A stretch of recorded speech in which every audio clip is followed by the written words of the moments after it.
नमस्कार। अरुणाचल समाचार में आपका स्वागत है। मैं हूं मनोज कुमार शर्मा। आइए बुलेटिन में सबसे पहले देखते हैं मुख्य समाचार। केंद्रीय कानून मंत्री किरण रिजिजू और केंद्रीय शिक्षा राज्य मंत्री सुभाष सरकार ने ईटानगर स्थित दोरजी खांडू कन्वेंशन सेंटर में वाणिज्य उत्सव और एक्सपोर्ट कॉन्क्लेव का किया उद्घाटन। कहा, अरुणाचल प्रदेश के हस्तशिल्प और कृषि उत्पादों की मार्केटिंग की दिशा में महत्वपूर्ण कदम।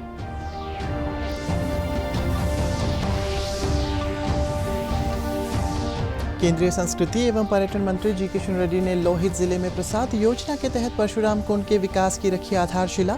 केंद्रीय वन एवं पर्यावरण राज्य मंत्री अश्विनी कुमार चौबे ने ईटानगर बायोलॉजिकल पार्क का दौरा कर वन्यजीव संरक्षण का लिया जायजा।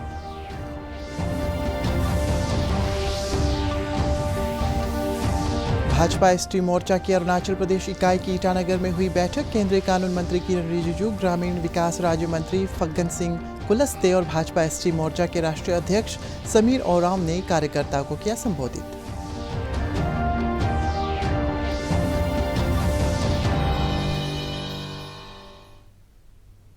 केंद्रीय कानून मंत्री किरण रिजिजू और केंद्रीय शिक्षा राज्य मंत्री सुभाष सरकार ने आज ईटानगर स्थित दोरजी खांडू कन्वेंशन सेंटर में वाणिज्य उत्सव और एक्सपोर्ट कॉन्क्लेव का उद्घाटन किया। 2 दिवसीय इस कार्यक्रम का आयोजन अरुणाचल प्रदेश सरकार का वाणिज्य विभाग और केंद्र सरकार के अधीन काम करने वाली संस्थाएं, कॉफी बोर्ड एवं directorate general of foreign trade द्वारा संयुक्त रूप से किया जा रहा है। आज़ादी का अमृत महोत्सव के तहत आयोजित किए जा रहे वाणिज्य उत्सव कार्यक्रम को संबोधित करते हुए केंद्रीय कानून मंत्री ने कहा है कि इस कार्यक्रम का मकसद अरुणाचल प्रदेश के लोगों को आत्मनिर्भर बनने के लिए प्रोत्साहित करना है। वहीं शिक्षा राज्य मंत्री श्री सरकार ने कहा है कि देश भर में आयोजित किए जा रहे वाणिज्य उत्सवों से निर्यात को बहुत प्रोत्साहन मिलेगा। इस कार्यक्रम में राज्य सरकार के उद्योग मंत्री तुमके बागरा, उद्योग विभाग के सलाहकार रोदे बुई सहित कई अन्य वरिष्ठ अधिकारी भी मौजूद थे। Important day for promotion of local handicraft, handloom and other important products which are available in Arunachal Pradesh.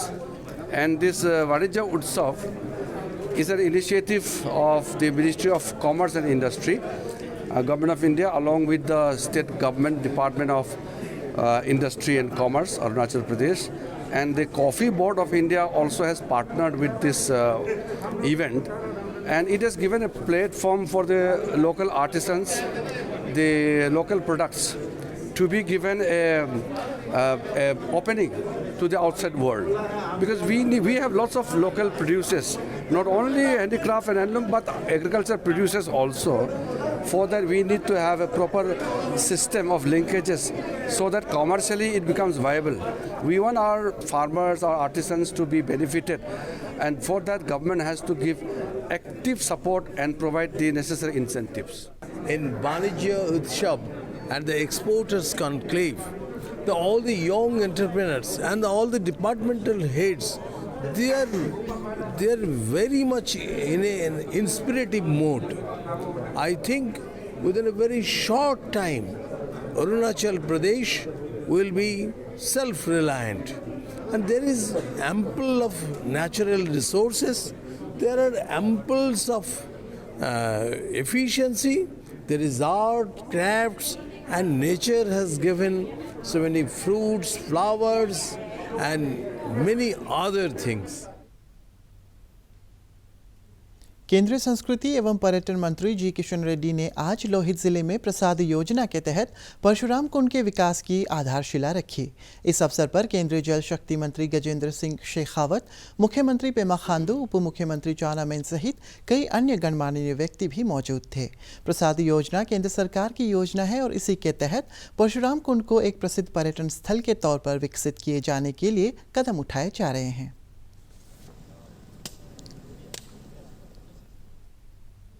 केंद्रीय जल शक्ति मंत्री गजेंद्र सिंह शेखावत ने आज नामसाई जिले के चौखाम स्थित मरुआ के जल आपूर्ति परियोजना का उद्घाटन किया। इस जल आपूर्ति परियोजना से चौखाम इलाके के लोगों को पानी की समस्या का सामना नहीं करना पड़ेगा। इस कार्यक्रम से पहले श्री शेखावत लोहित जिले में परशुराम कुंड को विकसित करने की परियोजना की आधारशिला रखने जाने के कार्यक्रम में भी शामिल थे। उन्होंने कहा है कि लोहित जिले का मनोरम और अलौकिक क्षेत्र अब मोदी सरकार की प्रसाद योजना से पर्यटन मानचित्र पर अपना अलग स्थान हासिल कर सकेगा। श्री शेखावत ने कहा है कि स्थानीय निवासियों का व्यवहार दिल को छू लेने वाला है। केंद्रीय वन एवं पर्यावरण राज्य मंत्री अश्विनी कुमार चौबे आज ईटानगर के बायोलॉजिकल पार्क का दौरा कर वन्य जीव संरक्षण की दिशा में उठाए जा रहे कदमों के बारे में जानकारी ली। श्री चौबे के साथ राज्य के वन मंत्री मामा नातुंग और विभाग के आला अधिकारी मौजूद थे। Principal chief conservator of forest के कार्यालय में आयोजित समारोह में वन्य जीवों के रक्षा के प्रति प्रतिबद्धता व्यक्त करते हुए लोगों ने अपने एयरगन सरेंडर किए। इस अवसर पर श्री चौबे ने कहा है कि अरुणाचल प्रदेश एयरगन सरेंडर अभियान पूरे विश्व के लिए वन्य जीव संरक्षण की दिशा में एक उदाहरण है। उन्होंने कहा है कि प्रधानमंत्री नरेंद्र मोदी ने सभी केंद्रीय मंत्रियों को पूर्वोत्तर का नियमित अंतराल पर दौरा करने को कहा है ताकि वे स्थानीय परिस्थितियों और समस्याओं को ध्यान में रखकर योजना पर अमल कर सके। आज जो एक बहुत बड़ा काम हुआ है, आपने देखा कि पशु पक्षियों को और शिकार से बचाया जाए और उसके लिए लोगों ने यहाँ पर प्रत्यक्ष आकर के अपना अस्त्र जो है उसको सरेंडर किया। माननीय मंत्री जी और हम सब लोगों के समक्ष ये बड़ी बात है। दुनिया के लिए ये सबसे बड़ी पहल है कि अस्त्र को जो पशु पक्षियों के लिए हिंसात्मक व्यवहार होता था उसको सरेंडर करके और स्वेच्छा से, यह जो सरकार का प्रयास रहा मुख्यमंत्री जी का और लोगों को जागरूक किया, तो आज हजारों लोग उसके लिए अपना सरेंडर करने के लिए सरकार के समक्ष आ रहे हैं। ये अच्छी बात है और ये पहल जो आपने किया है ये पशु पक्षियों के शिकार से बचाव के लिए जो अभियान चलाया गया है, सचमुच में यह मुझे लग रहा है कि इसके लिए ये अभियान पूरे देश के लिए नहीं बल्कि दुनिया के लिए यह रोल मॉडल बन सकता है। नॉर्थ ईस्ट को कितना प्यार करते हैं, आज उसका उदाहरण है कि यहाँ अरुणाचल प्रदेश में लगभग छः मंत्रीगण यहाँ भारत सरकार के केंद्र के मंत्री राज्य मंत्री यहाँ पर उपस्थित है। इस बात का द्योतक है कि प्रधानमंत्री जी किस प्रकार से यहाँ के अरुणाचल को और सचमुच में नॉर्थ ईस्ट का ये मेन सेंटर अगर कहा जाए तो अरुणाचल प्रदेश, तो अरुणाचल प्रदेश और अन्य जो 7 राज्य हैं उसके प्रति बड़ी गंभीर है और वो जो चाहते हैं कि आंखों से जा कर के देख करके चीज़ों को मंत्रीगण स्वयं उसको देखें। और 2014 से ही इन्होंने ये लागू किया, कोई न कोई मंत्री हर महीना यहाँ के प्रवास में रहेंगे और यहाँ की समस्याओं का समाधान।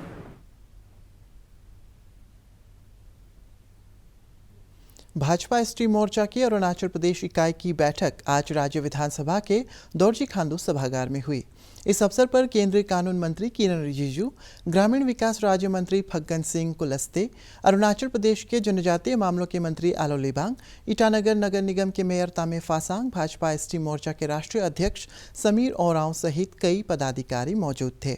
अपने संबोधन में श्री रिजिजू ने कहा है कि पूर्व प्रधानमंत्री अटल बिहारी वाजपेयी ने केंद्रीय जनजातीय मामलों के मंत्रालय का गठन जनजातीय कला और संस्कृति और उनके उत्थान के लिए किया था, जिसे पीएम मोदी के नेतृत्व में केंद्र सरकार द्वारा साकार किया जा रहा है।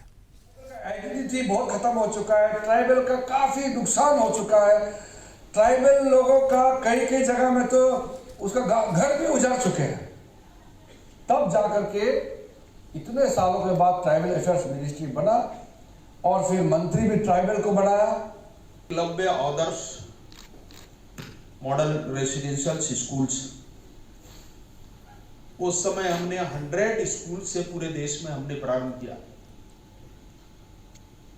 और उस 100 स्कूल्स में सारे देश के कुछ रीजन्स के अंदर, कुछ डिस्ट्रिक्ट के अंदर, कुछ अलग अलग क्षेत्र के अंदर हमने प्रारंभ किया।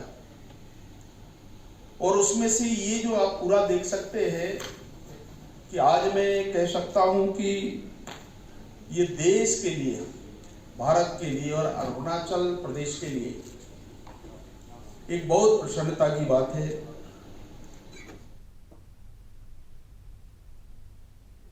प्रधानमंत्री नरेंद्र मोदी के नेतृत्व में केंद्र सरकार की डिजिटल इंडिया मुहिम शहर से लेकर गांव तक बदलाव ला रही है। देश भर में अब सरकारी और निजी सेवाओं के लिए ऑनलाइन प्लेटफॉर्म का उपयोग बढ़ा है। पेश एक रिपोर्ट। ये दशक डिजिटल टेक्नोलॉजी में भारत की क्षमताओं को ग्लोबल डिजिटल इकोनॉमी में भारत की हिस्सेदारी को बहुत ज्यादा बढ़ाने वाला है। इसलिए बड़े बड़े एक्सपर्ट्स इस दशक को इंडिया टेकड के रूप में देख रहे हैं।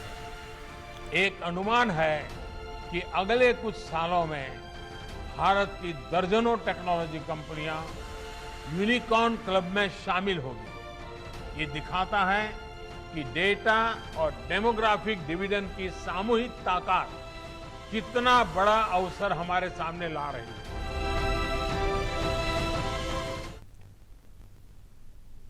केंद्रीय वन एवं पर्यावरण और उपभोक्ता मामलों के मंत्री अश्विनी कुमार चौबे ने आज राजभवन में राज्यपाल डॉक्टर बी डी मिश्रा से मिलकर वन संरक्षण और केंद्र सरकार की प्रधानमंत्री गरीब कल्याण अन्न योजना और अंत्योदय अन्न योजना पर विचार विमर्श किया।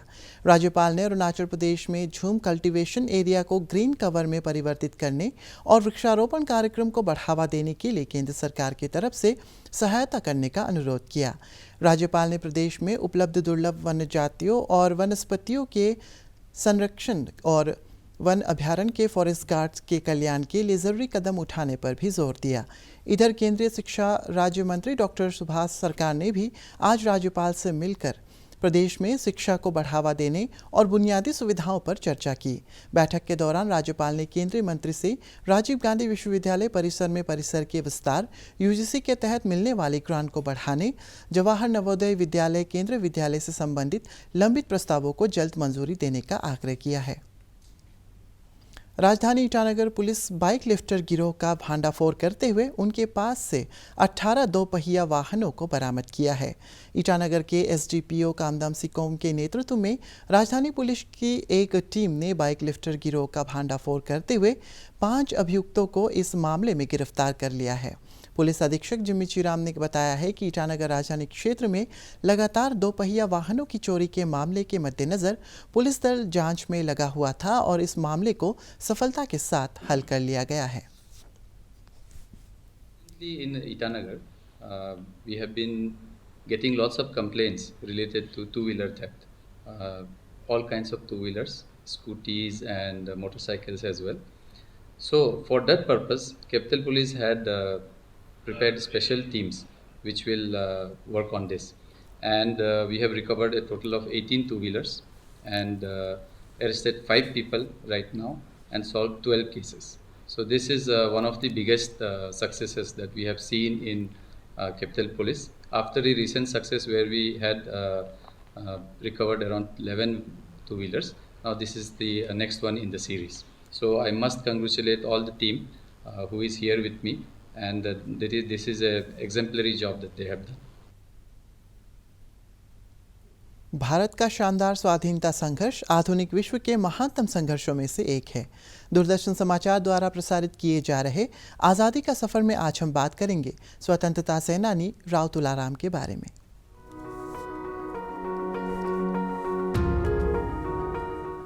(1857) के भारतीय स्वतंत्रता के पहले युद्ध के इस महान सेनानी की आज पुण्यतिथि है। हरियाणा में नायक के रूप में सम्माननीय तुलाराम ने राज्य में ब्रिटिश सेना के खिलाफ लड़ाई लड़ी। राव तुलाराम का जन्म 9 दिसंबर 1825 को रेवाड़ी के रामपुरा उपनगर में पूरन सिंह और ज्ञान कौर के घर हुआ था। उन्होंने 1839 से लेकर 1857 तक 18 वर्षों तक रेवाड़ी पर शासन किया। 1857 में मेरठ और अन्य स्थानों पर विद्रोह के बाद राव तुलाराम भी विद्रोहियों में शामिल हो गए। उन्होंने दिल्ली में विद्रोहियों की सैनिकों और संसाधनों से भरपूर मदद की। वो विद्रोह के दौरान दक्षिण पश्चिम हरियाणा से अंग्रेजों को अरुणाचल प्रदेश में बुधवार को कोविड संक्रमण के 51 नए मामले सामने आए और 22 रोगी स्वस्थ हुए। राज्य में कोविड के सक्रिय मामलों की संख्या 442 है और रिकवरी दर 98.68% है। बुधवार को कोरोना जांच के लिए राज्य भर से 2,879 सैंपल एकत्रित किए गए। राज्य में बुधवार को 18 वर्ष से अधिक उम्र के 1,586 लोगों को पहली डोज दी गई और 8,211 लाभार्थियों को कोविड वैक्सीन की दूसरी डोज दी गई। अरुणाचल समाचार के आज के अंक में इतना ही। जाने से पहले आप सभी से अनुरोध है कि कोविड-19 के दिशा निर्देशों का पालन करें, हमेशा मास्क लगाएं, बार बार हाथ धोएं और सोशल डिस्टेंसिंग के नियमों को मानें। कोरोना महामारी से बचाव के लिए आपका वैक्सीन लगवाना भी ज़रूरी है। अगर आप वैक्सीन लगवाने के पात्र हैं तो ज़रूर लगवाएं। हम कल फिर हाजिर होंगे अरुणाचल और देश और दुनिया की खबरों के साथ। चलते चलते आपको बता दें कि आप अरुणाचल समाचार हमारे YouTube channel DD news Arunachal पर भी देख सकते हैं। देखते रहिए अरुण प्रभा। नमस्कार।